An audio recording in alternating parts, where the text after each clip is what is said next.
Yoga Yoga Yogeshwaraya Bhuta Bhuta Bhuteshwaraya Kala Kala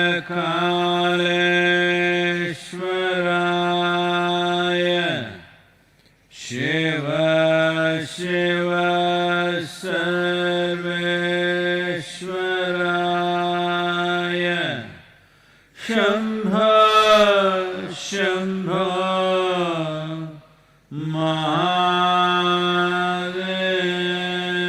Mahadevaya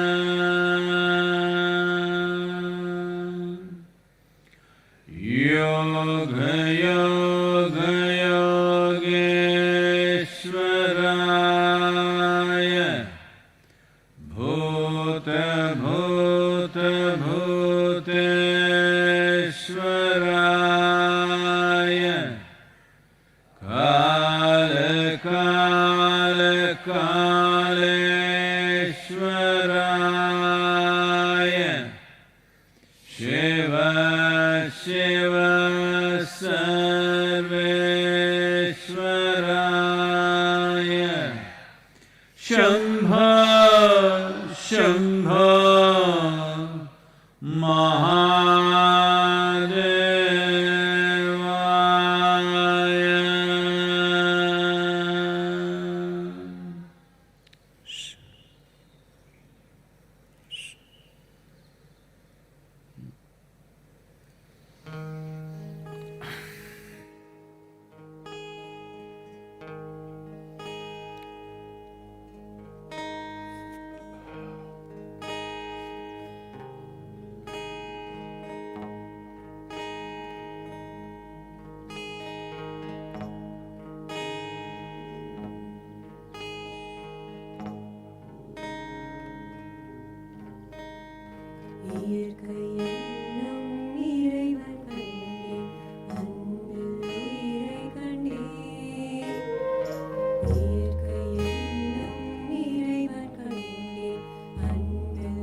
உன்னில்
नमस्कारम, आप सभी को नमस्कारम।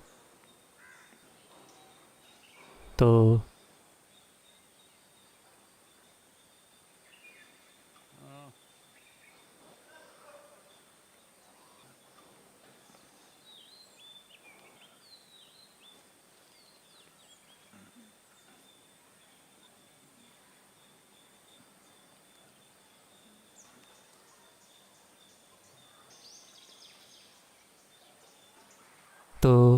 वायरस से होने वाली मौतों की संख्या बढ़ रही है, खासकर कुछ देशों में। अमेरिका ने 50,000 को पार कर लिया है, इटली ने 25,000 पार कर लिया है, स्पेन, फ्रांस 20,000 से ज़्यादा, यूके बस 20,000 के करीब है। दुनिया में लगभग 2 लाख मौतें और 30 लाख से ज़्यादा मामले। भारत 23,000 केस, 718 मौतें, पिछले 24 घंटों में 37। लेकिन सौभाग्य से भारत में भौगोलिक दृष्टि से ये सीमित है। कुछ शहर काबू से थोड़े बाहर हैं, जैसे मुंबई, लेकिन देश का एक बड़ा हिस्सा इससे पूरी तरह से मुक्त है। इसका कारण है एक बहुत कठोर लॉकडाउन जो देश ने अपनाया, और उसके नतीजे दिख रहे हैं। लेकिन साथ ही ये एक दूसरे तरह का नुकसान भी कर सकता है।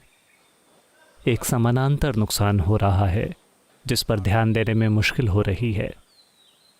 लगभग 2 या 3 हफ्ते पहले मैंने कहा था कि ये ऐसी चीज़ है जिसका हमें ख्याल रखना होगा, लेकिन अब उस बारे में शोर बढ़ रहा है। यानी कि कई दूसरी बीमारियां हैं जिनसे लोग पीड़ित हैं। ऐसे लोग हैं जिन्हें डायलिसिस की ज़रूरत है, ऐसे लोग हैं जिन्हें कीमोथेरेपी चाहिए जिसे टाला नहीं जा सकता, और कैंसर के लिए, दिल की बीमारियों के लिए, तमामों सर्जरीज़ के लिए, गुर्दे की समस्याओं के लिए। दुर्भाग्य से इन सब लोगों को ज़रूरी ध्यान नहीं मिल रहा है जो उन्हें मिलना चाहिए। ये अफसोस की बात है, क्योंकि हर चीज़ अभी वायरस पर केंद्रित है, तो इससे कुछ मात्रा में समानांतर नुकसान हो रहा है। हमने खुद यहाँ योग केंद्र में आज इसकी कीमत चुकाई है। एक बहुत प्रतिष्ठित जीवन जो यहाँ हमारे साथ रहता था, भैरव, एक शानदार बैल जो हमारे साथ कई सालों से रह रहा था, आज वो गुजर गया।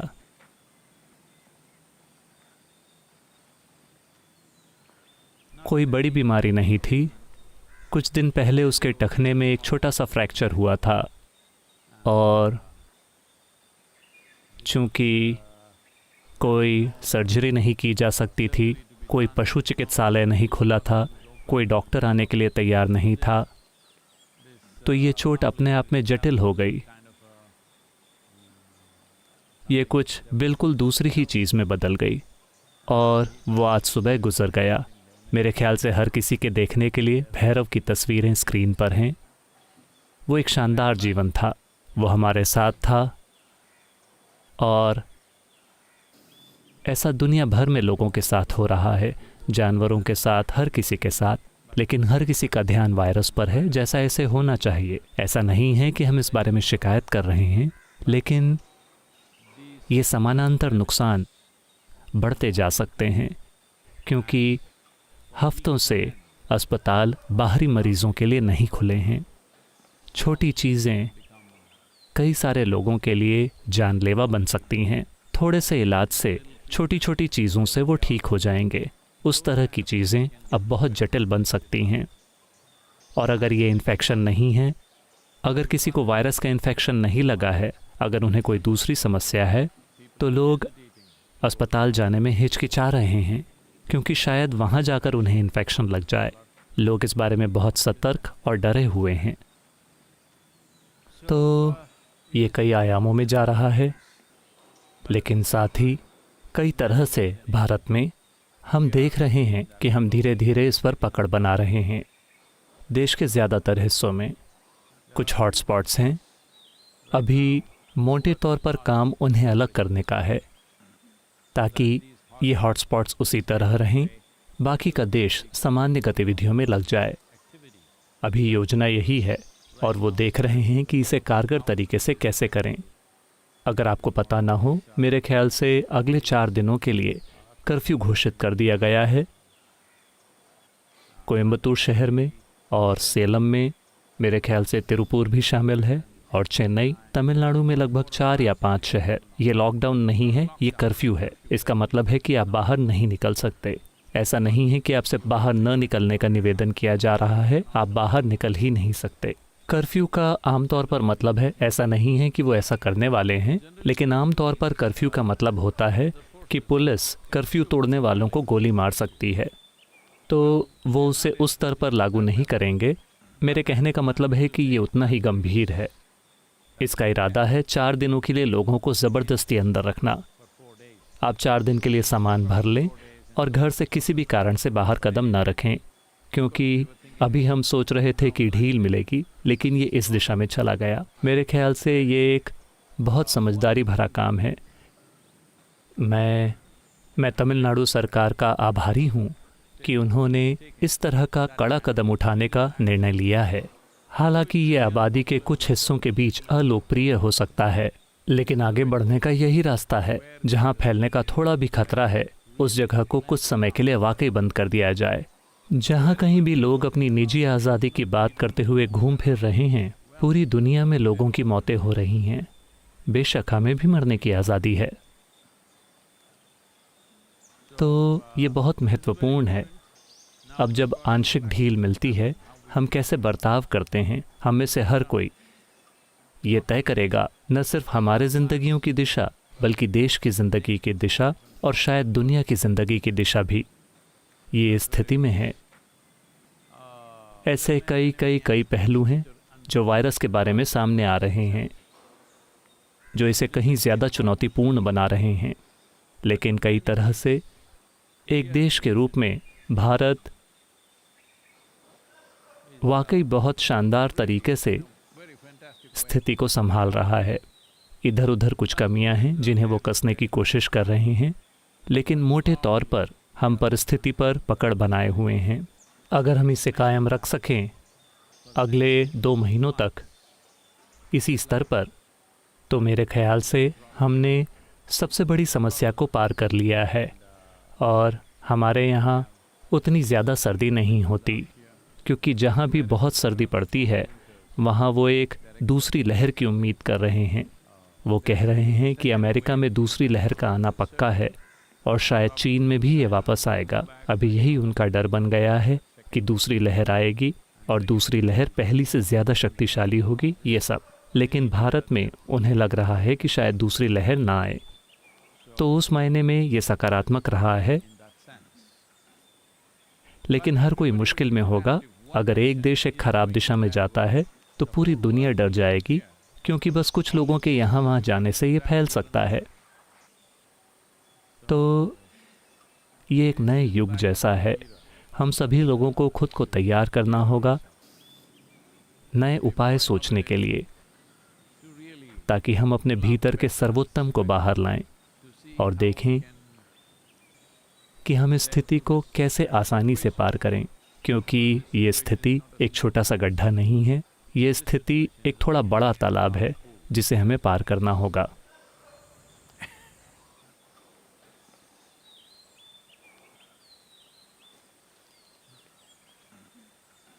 नमस्कारम सद्गुरु। पुणे से सिद्धार्थ ने पूछा है, मेरे पास एक ज्वलंत प्रश्न है। क्या गुरु की कृपा और शिव के प्रति संपूर्ण भक्ति कर्मों को विलीन कर सकती है? मेरे ख्याल से पिछले कुछ दिनों में हम इस पर बात कर चुके हैं।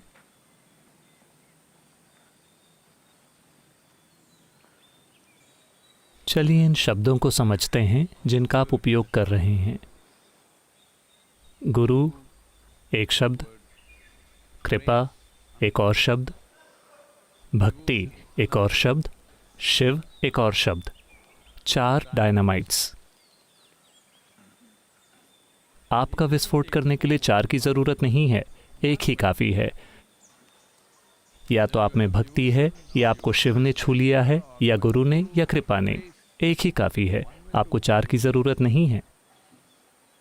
आप कोई बिल्ली नहीं है। अगर आप एक बिल्ली होते तो हमने आपको 9 गोलियां मारी होती। सिर्फ एक काफ़ी है। समस्या ये है कि आप शायद एक से दूसरे पर छलांग लगा रहे हैं।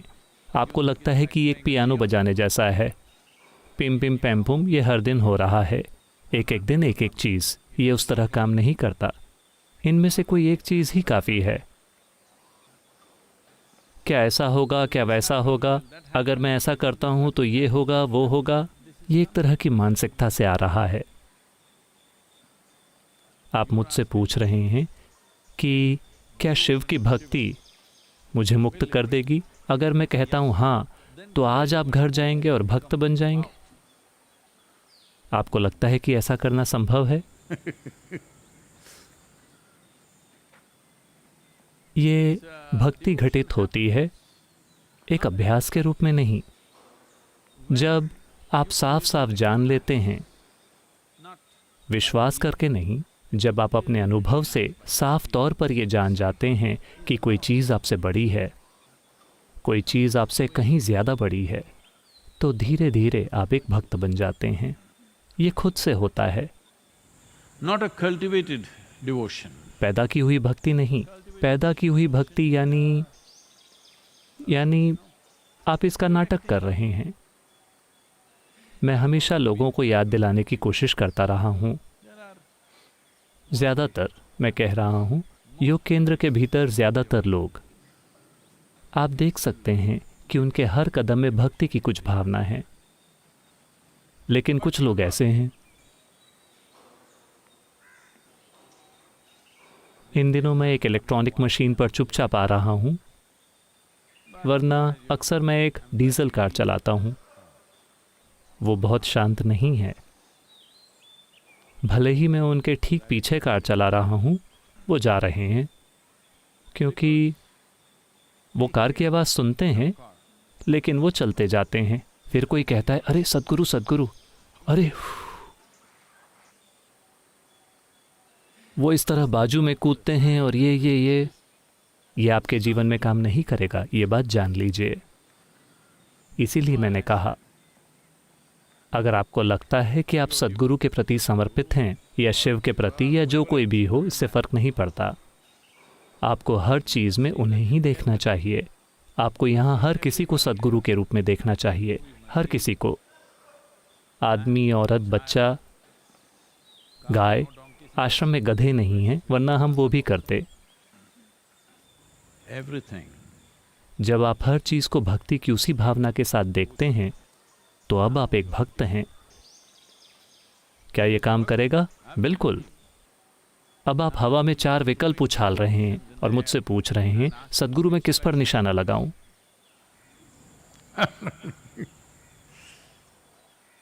एक आदमी एक आंखों के डॉक्टर के पास गया और आंखों की जांच करने के बाद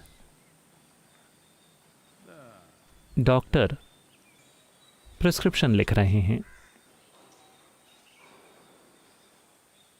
तो उस आदमी ने कहा, डॉक्टर, चश्मा पहनने के बाद क्या मैं पढ़ सकूंगा? डॉक्टर ने कहा, बिल्कुल, निश्चित रूप से आप पढ़ पाएंगे। उस आदमी ने कहा, यह तो बहुत ही अच्छा होगा, मैं अपनी पूरी जिंदगी में कभी पढ़ नहीं पाया।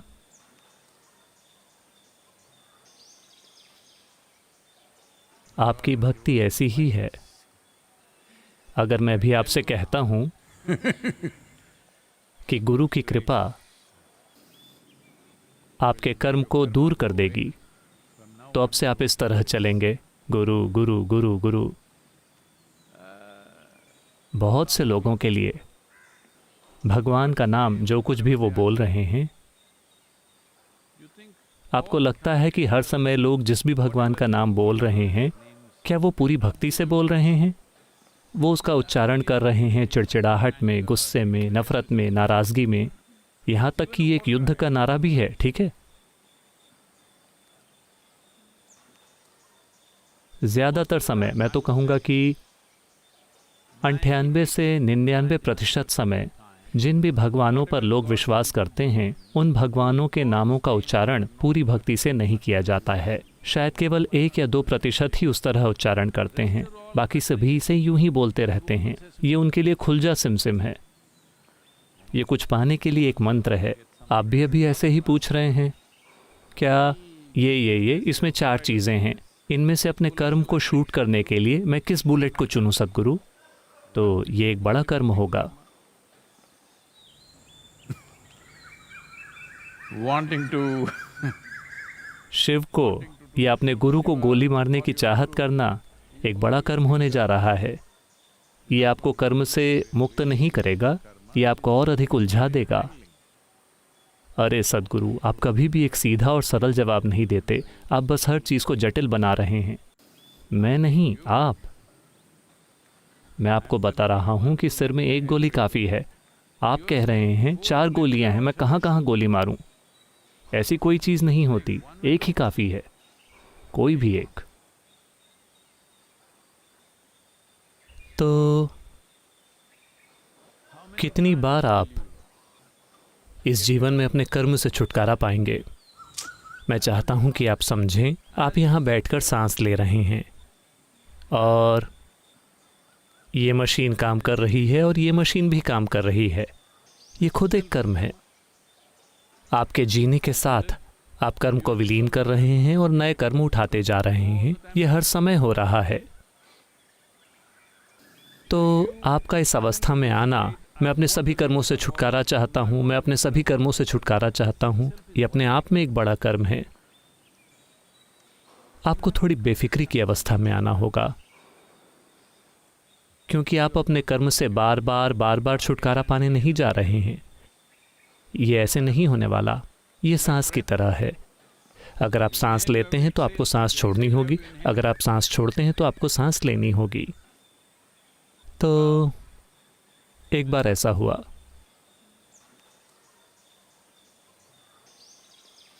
शंकरन पिल्लई पहली बार क्रूज पर गए। एक बड़ा सा क्रूज जहाज, वो उसके अंदर चले गए। पहली बार वो समुद्र में हैं, इस बारे में थोड़ा घबरा रहे हैं। नाव चाहे कितनी भी बड़ी क्यों ना हो, फिर भी यहाँ तक कि बहुत बड़े जहाज़ों में भी बहुत से लोग लगातार उल्टी करते रहते हैं, क्योंकि वैसे भी वो थोड़ा बहुत हिलेगा। तो वो कप्तान के पास गया और उसने पूछा, वो इस पूरी चीज़ से थोड़ा घबराया हुआ है, क्योंकि समुद्र में जाना, एक जहाज़ में बैठकर, वो उसके लिए।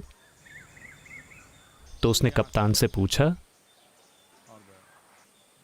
जहाज़ के कप्तान से उसने कहा, इस आकार का कोई जहाज़ आमतौर पर कितनी बार डूबता है? तो कैप्टन ने उसे देखा और कहा, ये वाला सिर्फ 1 बार।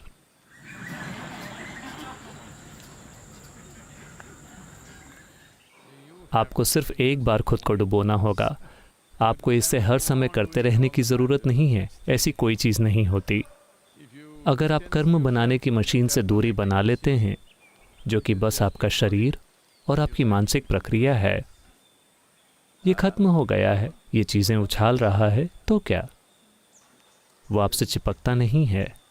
कर्म का मतलब सिर्फ इतना है, यहाँ रहने के लिए आपको कुछ न कुछ तो छूना ही होगा। बिना कुछ छुए आप नहीं जी सकते। देखकर, सुनकर, देखिए, आप अभी शायद पक्षी का शिकार करने नहीं जा रहे हैं, लेकिन एक तरह से पक्षी आपको छू रहे हैं अपनी शाम की चिंताओं से, अपनी खुद की चीज़ों से। वो क्या कह रहे हैं? योग योग नहीं, अपनी खुद की चीज़ें, क्योंकि उन्हें वायरस की कोई चिंता नहीं है। वो सभी नीचे देख रहे हैं और सोच रहे हैं, ये सभी बेवकूफ़ इतने समझदार कब बन गए? वो बहुत चुपचाप बैठे हैं, बहुत सावधानी से घूम रहे हैं, कोई भी इधर उधर दौड़ नहीं रहा है। वो सभी चर्चा कर रहे हैं, वहाँ एक बहस चल रही है। ये सभी बेवकूफ़ इतने समझदार कब बन गए? क्या वो इसी तरह रहेंगे या वो एक बार फिर अपनी बकवास में वापस चले जाएंगे?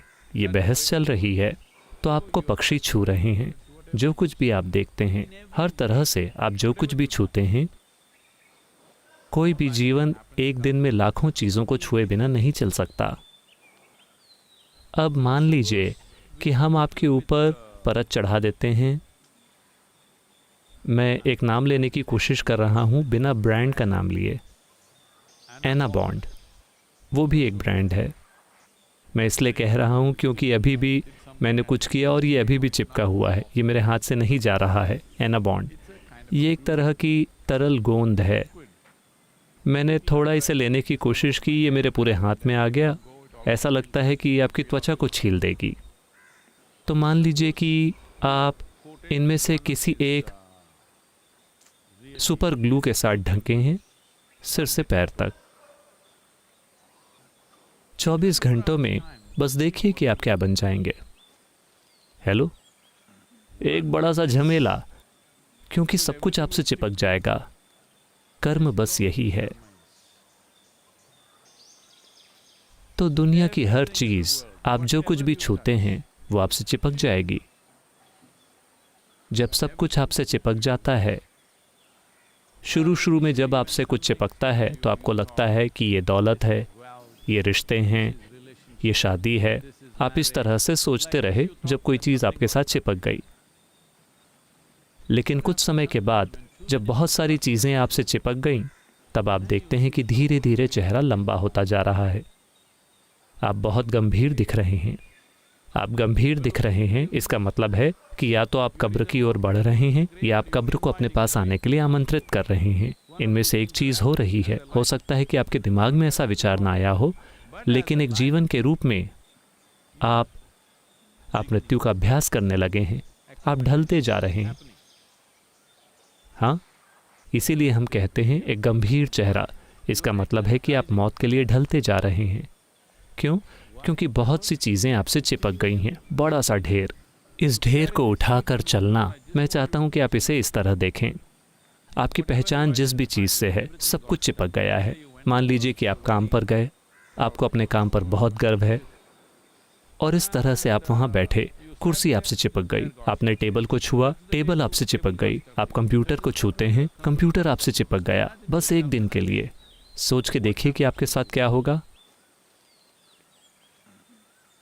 आप कुछ ही समय में एक बड़ा सा पहाड़ बन जाएंगे। अभी यही हुआ है।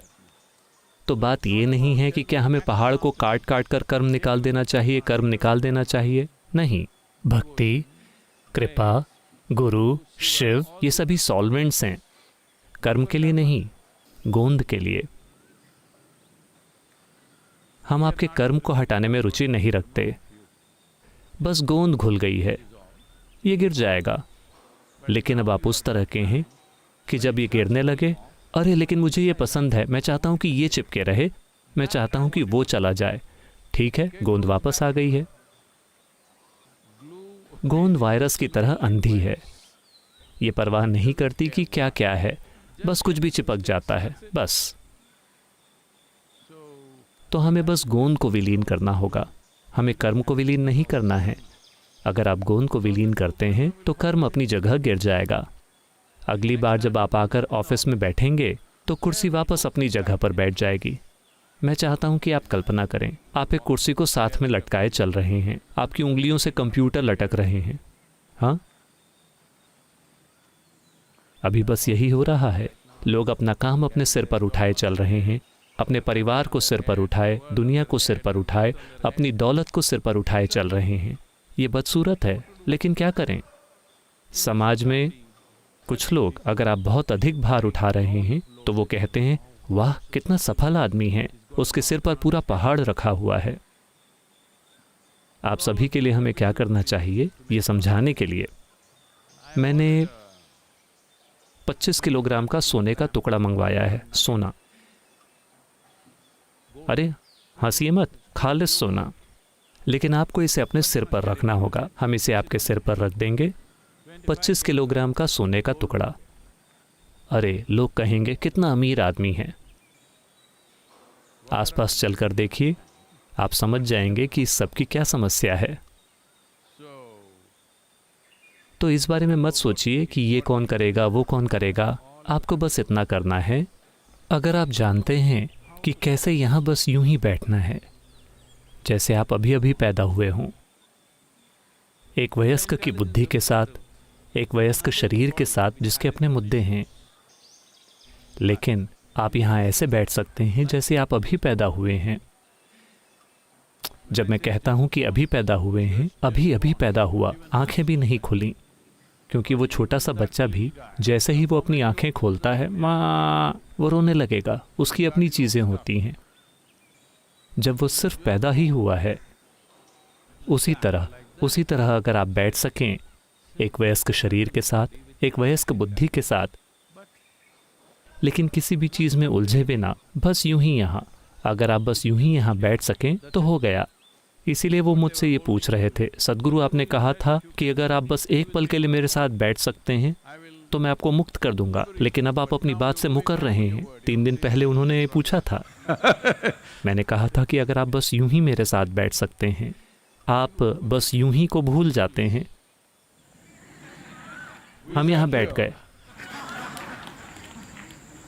हाँ, आप यहाँ बैठ गए तो क्या? तो चीज़ों को करना थोड़ी ज़्यादा सतर्कता के साथ, थोड़ी और सतर्कता के साथ, या पूरी बेफिक्री के साथ। सतर्कता यानी आप थोड़ा थोड़ा बढ़ाकर उस तक पहुंच सकते हैं। अगर ये जागरूकता का सवाल है तो आप धीरे धीरे उसमें विकसित हो सकते हैं। ऐसा नहीं है कि आप ज़्यादा जागरूक हो रहे हैं, वो सच नहीं है। आप ज़्यादा सतर्क बन रहे हैं, इतने सतर्क कि एक दिन आप देखेंगे कि जागरूकता ही आपके अस्तित्व की प्रकृति है। दूसरा तरीका है पूरी तरह से बेफिक्री पर आ जाना, क्योंकि आपने भक्ति के बारे में बात की, शिव के बारे में बात की। ये पूरी बेफिक्री है। आप इसे थोड़ा थोड़ा करके नहीं कर सकते, इसमें एक बार में कूदना होता है। अगर आपको किसी चीज़ में इस तरह से कूदना है तो या तो आपको पागल होना होगा या पूरी तरह से निडर। चूंकि ऐसा कोई नहीं होता जो पूरी तरह से निडर हो, तो आपको पागल होना होगा, वरना आप बिल्कुल क्लीन होकर बाहर नहीं निकलेंगे। क्योंकि यहाँ तक कि आश्रम के लोगों के लिए ये कोई बड़ी समस्या नहीं है। पुरुष 5-6 दिनों में एक बार शेविंग कर सकते हैं या महीने में एक बार। अलग अलग लोग अलग अलग स्तरों पर करते हैं। मुझे थोड़ी आज़ादी है, लेकिन अगर आपको एक क्लीन शेव चाहिए तो उसके लिए भी आपको कई चीज़ें करनी होंगी। टेनेसी में ऐसा हुआ, एक आदमी नाई की दुकान में घुसा और बोला, मुझे नई नौकरी मिली है, मुझे बिल्कुल क्लीन शेव चाहिए, ये बहुत ज़रूरी है, इसीलिए मैं यहाँ आया हूँ। नाई ने कहा कोई बात नहीं, और उसने उसे एक गोल्फ बॉल दी और कहा इसे अपने मुंह के अंदर रखिए, इसे एक तरफ गाल के नीचे रखिए और मैं इसे बिल्कुल क्लीन शेव कर दूंगा, और फिर उस तरफ क्लीन शेव। तो उस तरह बैठे हुए नाई की दुकान की कुर्सी पर इस तरह मुंह के अंदर बॉल रखे हुए उसने शेविंग करवाई और एकदम क्लीन शेव हुआ। फिर उसने कहा, एक पल के लिए मुझे लगा कि मैं बॉल को निगल ही जाऊंगा, अगर मैं बॉल को निगल जाता हूं तो क्या होगा? नाई ने कहा कोई बात नहीं, हर किसी की तरह आप भी उसे 2 दिन बाद वापस दे जाना। यही कर्म है, ये गोल गोल घूमते रहता है। आप उसी बकवास को रिसाइकिल कर रहे हैं। आप इसे कब तक करते रहेंगे? 100 लोगों की दाढ़ी बनाने के लिए एक गोल्फ बॉल काफी है। तो ऐसा हो रहा है काम के कारण नहीं, लोगों के कारण नहीं, दुनिया के कारण नहीं, वायरस के कारण नहीं। ऐसा इसलिए हो रहा है क्योंकि आपके ऊपर गोंद की परत चढ़ी हुई है। तो आपने जिन 4 सॉल्वेंट्स का जिक्र किया, उनमें से कोई भी एक काफ़ी है। खुद को पूरी तरह से डुबो दीजिए, या तो भक्ति में, या कृपा में, या गुरु में, या शिव में। बस खुद को पूरी तरह से डुबो दीजिए उनमें से किसी भी एक में। गोंद पूरी तरह उतर जाएगी। उसके बाद कर्म है ही क्या? ऐसी कोई चीज नहीं है।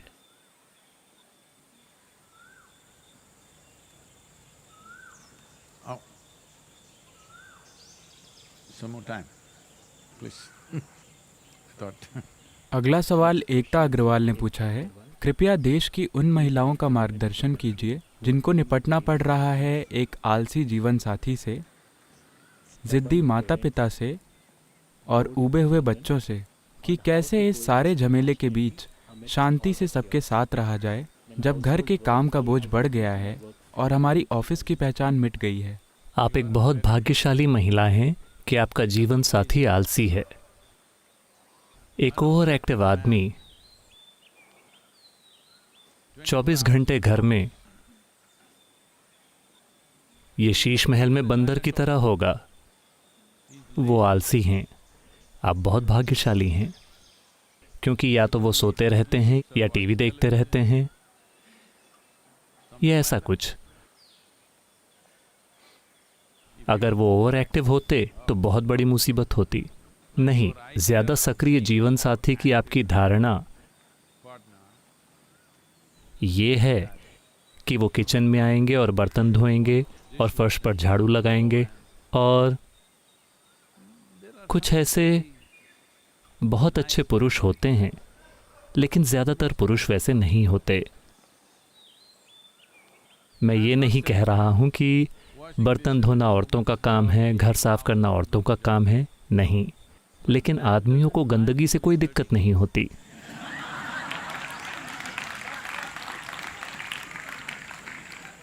महिला को चीजें साफ चाहिए तो उसे साफ करना पड़ता है, वरना आप बैचलर लड़कों के कमरे में जाकर देखिए, हर चीज हर जगह होगी। वो नहा कर आएंगे और फिर खोजना शुरू करेंगे, मेरी अंडरवियर कहाँ है, मेरे कपड़े कहाँ हैं। यहाँ योग केंद्र में हम पुरुषों को ट्रेनिंग दे रहे हैं ताकि वो थोड़े और अनुशासन में रहें, वरना ये एक पुरुष की मानसिकता में है कि मैंने पिछले 40 सालों में देखा है,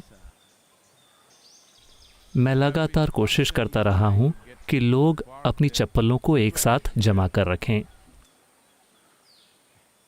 क्योंकि ये पुरुषों का अधिकार होता है कि वो आएं और एक चप्पल यहां फेंके, एक वहां फेंकें।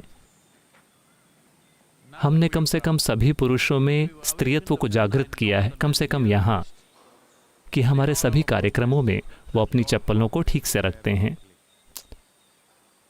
आमतौर पर वो आते हैं और वो उसे यहाँ वहाँ फेंक देते हैं, और चूंकि औरत को ये सहन नहीं होता, वो आती है और उसे जमा कर रखती है। तो क्योंकि ऐसा हुआ, एक बार शंकरन पिल्लई, अभी एक बार की बात नहीं है, अभी इस वायरस के युग में, क्योंकि इसे वायरस के युग के रूप में याद रखा जाएगा, तो इस वायरस के युग में शंकरन पिल्लई गए और उन्होंने अपनी कार एक अस्पताल के इमरजेंसी एंट्रेंस में पार्क कर दी, इमरजेंसी लेन में। फिर पुलिसमैन आए, उन्होंने उसे पकड़ा और कहा, यह क्या बात है? शंकरन पिल्लई ने कहा, अरे वहां पे लिखा हुआ है fine for parking.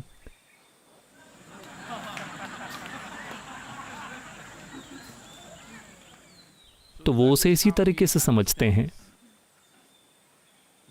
Fine for parking मतलब पार्किंग करना ठीक है।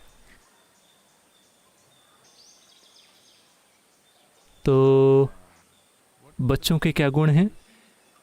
जिद्दी माता पिता और ऊबे हुए बच्चे।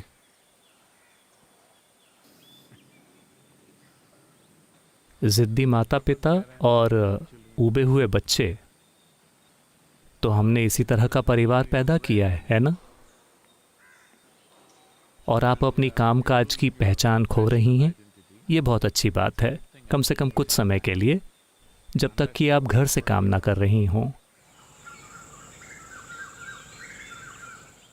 आपको ये समझना होगा कि ये सबसे अच्छा समय है अगर आप अपने परिवार को रूपांतरित करना चाहें तो चाहे वो कुछ भी हो, वो ज़िद्दी हैं, वो ऊबे हुए हैं, वो आलसी हैं, वो बकवास करते रहते हैं, वो चाहे जो भी हैं, अलग अलग लोग, अलग अलग तरह की चीज़ें हैं, लेकिन अभी वो घर में आपके साथ हैं। अगर आप उनको रूपांतरित करना चाहती हैं तो ये सबसे अच्छा समय है, क्योंकि एक बार वो बाहर निकल गए फिर वो उपलब्ध नहीं होंगे। तो आप चाहे उन्हें जिस भी तरह से रूपांतरित करना चाहें, अगर आप उसकी कोशिश करना चाहती हैं तो वायरस के युग से बेहतर समय नहीं होगा, क्योंकि वो सभी घर में अटके हुए हैं। उन्हें अगर आप 10 चीज़ें कहती हैं तो कम से कम उन्हें 2 चीज़ें तो करनी होंगी। वो बस उसे अनसुना नहीं कर सकते, चाहे वो कितने भी ज़िद्दी हों, कितने भी आलसी हों या कितने भी बोर हो चुके हों। अगर आप 10 चीज़ें कहती हैं तो कम से कम 2 चीज़ें उन्हें करनी होंगी, वरना देखिए, खाना आपके हाथों में है। जिस तरह से मुझे समझ आ रहा है, जिस तरह से आप वर्णन कर रही हैं, साफ है कि उनमें से कोई खाना नहीं बना रहा है, आप खाना बना रही हैं। तो भोजन आपके हाथों में है, तो बहुत आसानी से आप ये काम कर सकती हैं। आपको बस इतना करना है कि डिनर के समय, शायद आज काफ़ी देर हो चुकी है, आप खाना बना चुकी होंगी, कल सुबह नाश्ते के समय हर किसी से कहिए, चाहे जो भी समय हो, कम से कम उस चीज़ की वो मांग करेंगे, उस बारे में वो आलस नहीं दिखाएंगे। तो नाश्ते के समय हर कोई आता है, आप भी बैठ जाइए। अगर ज़रूरी हो तो असतो मा सद्गमय कहिए या कोई गाना गाइए अगर आपको गाना आता हो तो, लेकिन ब्रेकफास्ट मत बनाइए। अरे, हम सभी खुश हैं, हम सब एक साथ हैं, क्या फ़र्क पड़ता है? चाहे नाश्ता मिले या ना मिले, क्या फ़र्क पड़ता है? आप उनको एक भाषण दीजिए कि कैसे इस चीज़ से कोई फ़र्क नहीं पड़ता, हम सब एक साथ हैं। परिवार का मतलब है साथ होना। परिवार का मतलब बर्तन धोना, घर को साफ करना नहीं होता। परिवार का मतलब है साथ होना और एक दूसरे की पप्पियां लेना। फिर उनको समझ आएगा कि परिवार का मतलब है कि आपको बर्तन धोने होते हैं, आपको फर्श साफ करना होता है, आपको जाले निकालने होते हैं, आपको कचरा बाहर फेंकना होता है। परिवार की व्यवस्था का यही मतलब है। इस सब के दौरान अगर अपने हाथ में कचरे की बाल्टी रखे हुए भी आप किस ब्लो कर सकें तो आप बहुत अच्छा कर रहे हैं। लेकिन अगर आप ऐसा नहीं कर सकते तो कम से कम उतना कीजिए, क्योंकि वो परिवार का पहला पहलू है। ये एक संस्था है, ये एक ऐसी संस्था है जहां लोगों को खाना खाना है, लोगों को रहना है। अगर लोगों को रहना है तो इसका मतलब है कि पहले कुछ चीज़ों को करना ज़रूरी है। उसके बाद आप कितने प्यार भरे हैं, कितने शानदार हैं, वो बाद में आता है। आपको ये बात समझनी होगी। तो कल सुबह अगर आप उन्हें ब्रेकफास्ट के लिए आमंत्रित करती हैं और उन्हें एक अच्छा श्लोक या अच्छा गाना सुनाती हैं, और फिर आप उन्हें बताइए कि कैसे हम सबसे अच्छा परिवार हैं, चलिए एक साथ रहते हैं, वास्तव में एक दूसरे से प्यार करते हुए, एक दूसरे के हाथ पकड़े हुए। कोई फ़र्क नहीं पड़ता कि नाश्ता मिलता है कि नहीं मिलता। इस तरह की छोटी छोटी चीज़ें हमारी चिंता में नहीं हैं। फिर आलसी लोग भी ठीक हो जाएंगे, ज़िद्दी लोग भी ठीक हो जाएंगे, उबे हुए लोगों को रुचि होने लगेगी, सब कुछ होगा।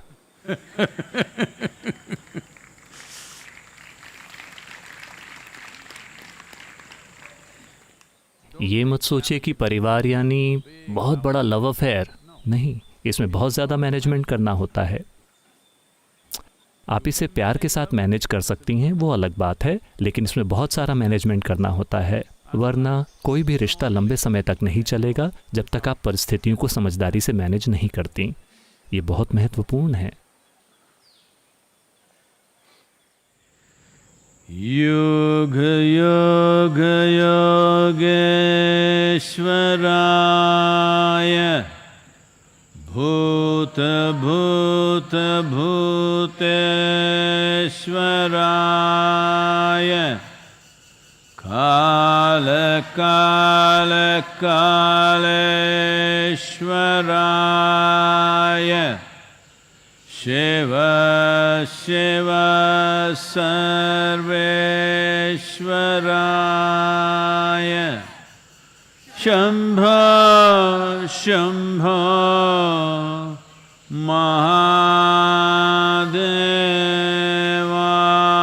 Mahadevaaya.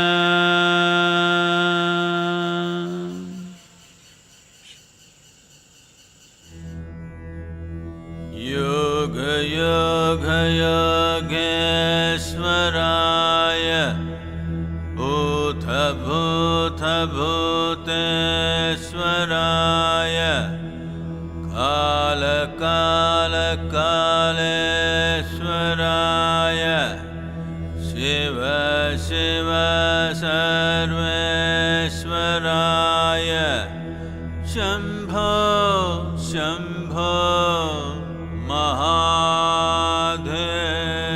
Mahadevaya.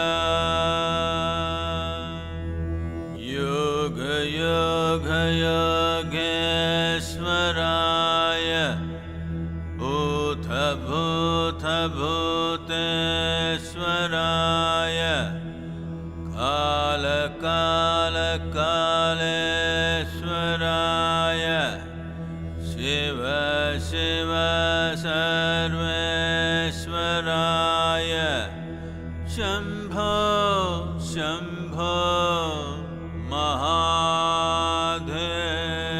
Mahadevaya. Yoga Yoga Yogeshwaraya Bhuta Bhuta Bhuteshwaraya Kala Kala Kaleshwaraya Shiva Shiva Sarveshwaraya Shambho Shambho